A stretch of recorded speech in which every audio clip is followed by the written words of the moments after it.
घरगुती हिंसाचार प्रकरणात करुणा मुंडेंचे धनंजय मुंडेंवरील आरोप कोर्टाकडून मान्य। करुणा मुंडेंना दरमहा 1.25 लाख तर मुलगी शिवानी मुंडेला 75,000 पोटगी देण्याचे वांद्रे न्यायालयाचे आदेश। धनंजय मुंडे दोषी असल्याचं कोर्टानं म्हटलेलं नाही। कोर्टाचा आदेश फक्त अंतरिम पोटगीचा। धनंजय मुंडेंच्या वकिलांचं स्पष्टीकरण।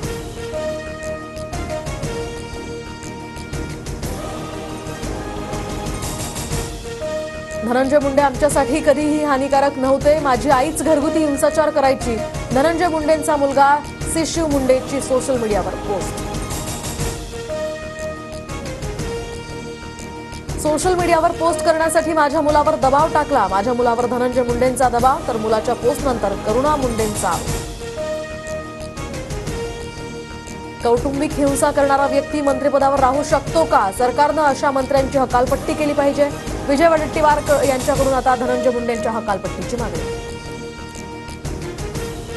मुख्यमंत्र्यांना कौटुंबिक हिंसाचार करणारा मंत्री मंत्रिमंडळात कसा चालतो? फडणवीसांनी आता तरी धनंजय मुंडेंचा राजीनामा घ्यावा। तृप्ती देसाईंची मागणी।